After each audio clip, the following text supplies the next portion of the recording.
Friends, வணக்கம். இன்றைக்கி வீடியோவில் 3 விதமான குழம்பு எவ்ரிடே மீலுக்கு எப்படி ஈஸி அண்ட் டேஸ்டியாக பண்ணுறதுன்னு பார்க்கலாம். இந்த 3 விதமான குழம்புமே நல்ல ப்ரோட்டீன் ரிச் அண்ட் பார்த்திங்கன்னா நிறையா அயர்ன், விட்டமின்ஸ், மினரல்ஸ் இந்த மாதிரி இருக்கக்கூடிய குழம்பு தான். பட் ரொம்ப டேஸ்ட்டாக எப்படி நம்ம பண்ணுறதுன்னு பார்க்கலாம். வாங்க வீடியோக்குள்ளே போகலாம்.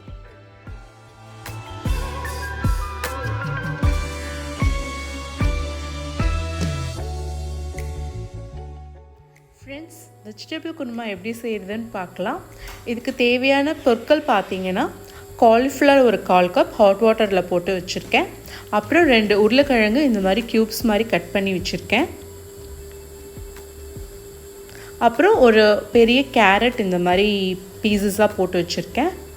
அப்புறம் ஒரு 1/2 கப் பட்டாணியை நல்லா ஓவர் நைட் ஊற வச்சு குக்கரில் ஒரு விசில் வச்சு எடுத்திருக்கேன்.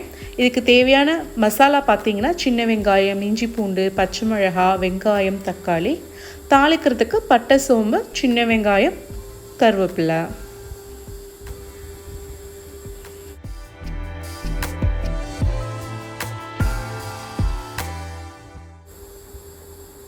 இப்போ ஃபஸ்ட்டு நம்ம காய்கறிலாம் வேக வச்சுக்கலாம். அதுக்கு ஃபஸ்ட்டு கொஞ்சம் தண்ணி நம்ம சூடு பண்ணிவிட்டு அதில் ஃபஸ்ட்டு நான் உருளைக்கிழங்கு ஆட் பண்ணிக்கிறேன்.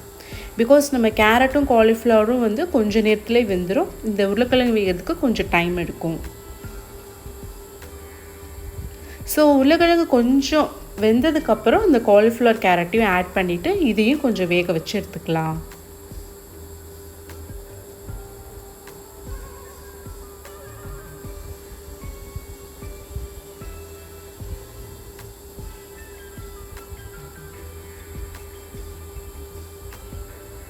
இப்போ இந்த காய்கறி வேகிற நேரத்தில் நம்ம எடுத்து வச்ச மசாலா ஐட்டமெல்லாம் போட்டு அரைச்சி வச்சு எடுத்துக்கலாம்.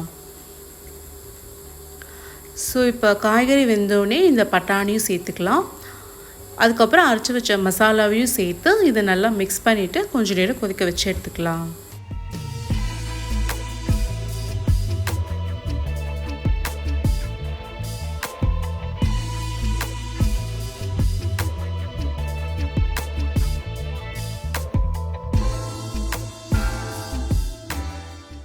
இப்போ குழம்புக்காக போட்ட மசாலா கொஞ்சம் வெந்ததுக்கப்புறம் 1 டீஸ்பூன் மிளகா பொடி, 1 டீஸ்பூன் கொத்தமல்லி பொடி, 1/2 டீஸ்பூன் மஞ்சள் தூள், அப்புறம் குழம்புக்கு தேவையான சால்ட் இது எல்லாத்தையும் ஆட் பண்ணி நல்லா மிக்ஸ் பண்ணி, இன்னும் கொஞ்சம் தண்ணி நமக்கு தேவைப்பட்டது குழம்புக்கு அப்படின்னா அதையும் கொஞ்சம் சேர்த்துட்டு நல்லா கொதிக்க விட்டுறலாம்.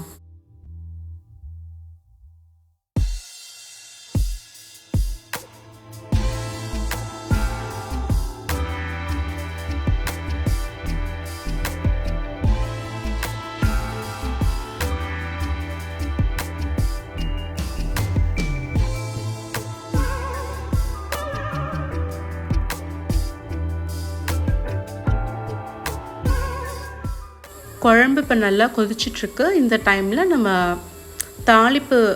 தாளிச்சிட்டு இதில் ஆட் பண்ணிடலாம்.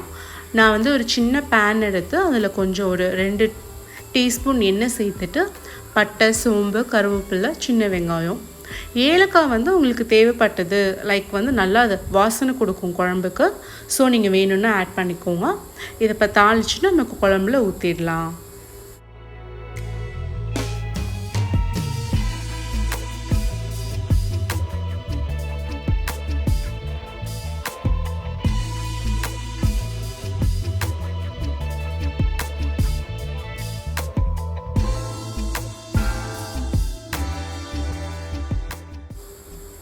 இப்போ நம்ம கொத்தமல்லி தூவி இன்னும் ஒரு கொதி வச்சுட்டு அதுக்கப்புறம் கேஸை ஆஃப் பண்ணிவிடுங்க.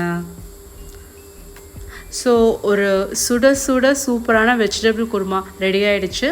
இது நல்ல சாதம், சப்பாத்தி, இட்லி, தோசை, இடியப்பம், ஆப்பம் எல்லாத்துக்குமே ஒரு பக்கா காம்பினேஷனான குழம்பு. ஸோ கண்டிப்பாக ட்ரை பண்ணுங்கள்.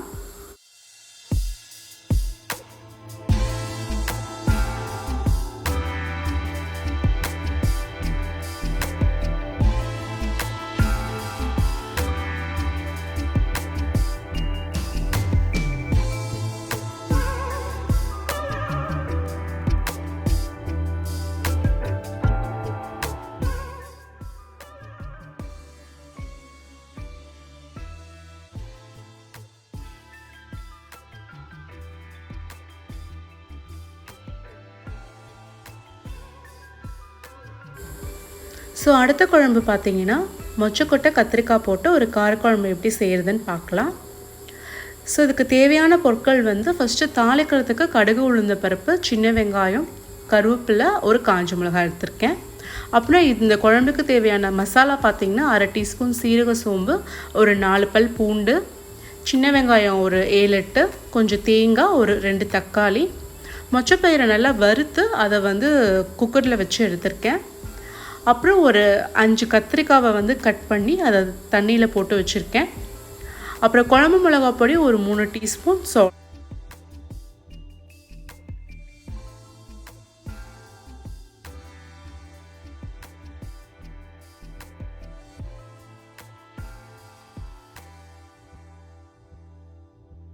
இப்போ குழம்பு எப்படி பண்ணுறதுன்னு பார்க்கலாம். ஒரு கடாயில் நல்லெண்ணெய் சேர்த்துருக்கேன். கடுகு உளுந்த பருப்பையும் போட்டுக்கிட்டேன்.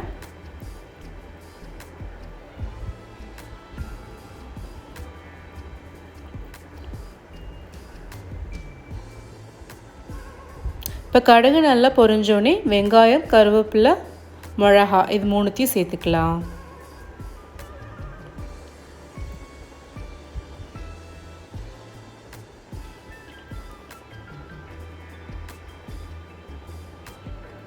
இப்போ கட் பண்ணி வச்ச கத்திரிக்காயையும் சேர்த்து கொஞ்சம் வதக்கி எடுத்துக்கலாம்.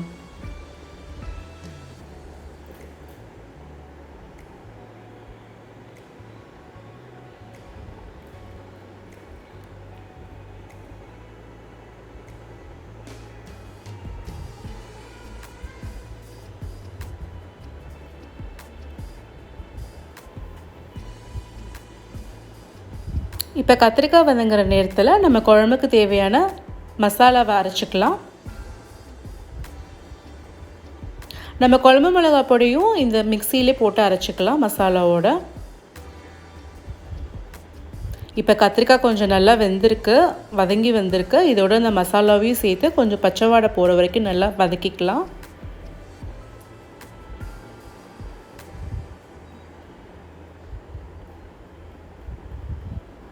கொஞ்சம் தண்ணியும் அலசி ஊற்றிருக்கேன், அந்த மிக்ஸியில் இருக்கிற தண்ணியை. ஸோ இப்போ கொஞ்சம் பச்சை வாடை போனதுக்கப்புறம் புளி தண்ணியும் சேர்த்துக்கிறேன்.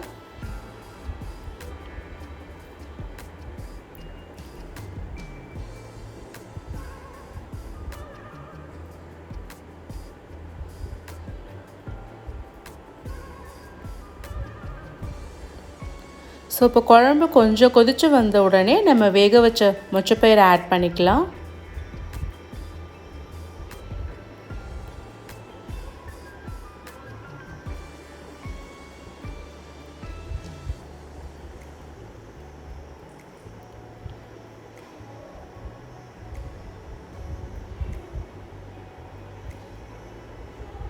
அதுக்கப்புறம் உங்களுக்கு தண்ணி இன்னும் கொஞ்சம் தேவைப்பட்டதுன்னா அதையும் சேர்த்துட்டு குழம்பு நல்லா கொதிக்க வச்சு எடுத்துக்கலாம்.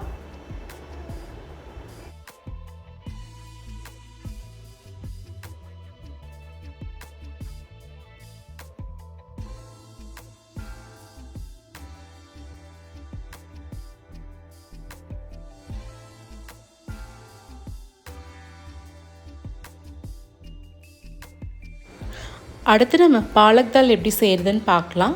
ஸோ ஃபஸ்ட்டு பாலக்கீரையை நல்ல ஒரு 1/2 மணி நேரம் தண்ணியில் ஊற வச்சு அதை அலசி எடுத்துட்டு அதுக்கப்புறம் சின்ன சின்னதாக கட் பண்ணி எடுத்துக்கலாம்.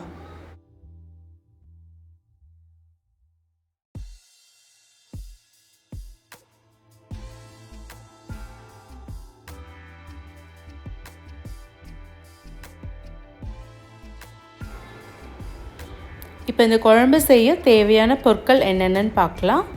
பூண்டு, வெங்காயம், தக்காளி, அப்புறம் மஞ்சள், உப்பு, மல்லித்தூள், மிளகாய்த்தூள், அப்புறம் ஒரு 1/2 கப் பருப்பை வேக வச்சு எடுத்துருக்கேன். அப்புறம் ஒரு சின்ன லெமன் சைஸ் புளி கரைச்சி அந்த தண்ணி எடுத்து வச்சுருக்கேன். அப்புறம் கட் பண்ணி வச்ச கீரை.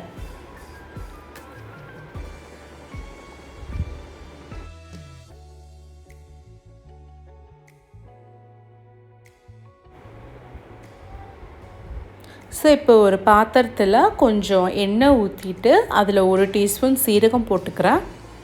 இதுக்கு நான் கடுகு உளுத்தப்பருப்பு அந்த மாதிரி எந்த ஐட்டமும் சேர்க்கல, வெறும் தாளிப்புக்கு சீரகம் மட்டும்தான் சேர்த்துருக்கேன். சீரகம் நல்லா பொரிஞ்சு வந்த உடனே அந்த பொடியாக கட் பண்ணி வச்ச பூண்டையும் சேர்த்துக்கிறேன். இந்த சீரகமும் பூண்டும் வதங்கின அந்த வாசம் வந்து இந்த பருப்பு குழம்புக்கு ரொம்ப நல்ல ஒரு ஃப்ளேவர் கொடுக்கும்.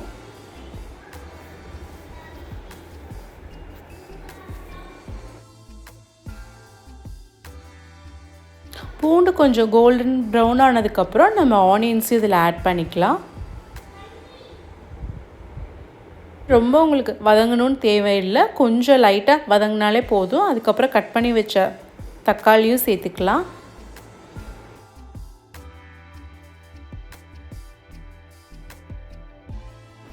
இப்போ ஒரு மூடி போட்டு மூடிட்டு தக்காளி கொஞ்சம் வதங்கினதுக்கப்புறம் நம்ம எடுத்து வச்ச அந்த மசாலா பொடியெல்லாம் சேர்த்துக்கலாம். மல்லித்தூள், மிளகாப்பொடி, மஞ்சத்தூள், உப்பு, அப்புறம் நம்ம பொடியாக கட் பண்ண கீரையும் ஆட் பண்ணிவிட்டு இதை நல்லா வதக்கி எடுத்துக்கலாம்.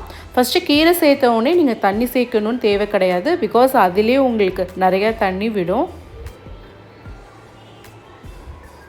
ஸோ இது கீரை நம்ம கொஞ்சம் நல்லா வதங்குற வரைக்கும் வெயிட் பண்ணிவிட்டு அதுக்கப்புறம் நம்ம வேக வச்ச பருப்பை சேர்த்துக்கலாம். இப்போ கீரையும் பருப்பையும் நல்லா நான் மிக்ஸ் பண்ணிக்கிறேன்.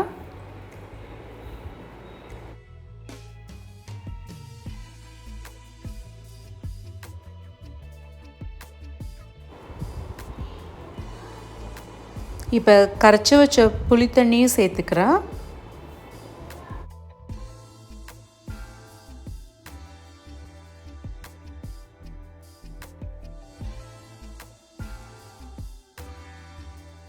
இப்போ இன்னும் கொஞ்சம் தண்ணி உங்களுக்கு தேவைப்பட்டதுன்னா அதையும் சேர்த்துக்கோங்க. இல்லை உங்களுக்கு தண்ணி வேணாம், கொஞ்சம் குழம்பு திக்காகவே வேணும்னா அப்படியே விட்டுறலாம்.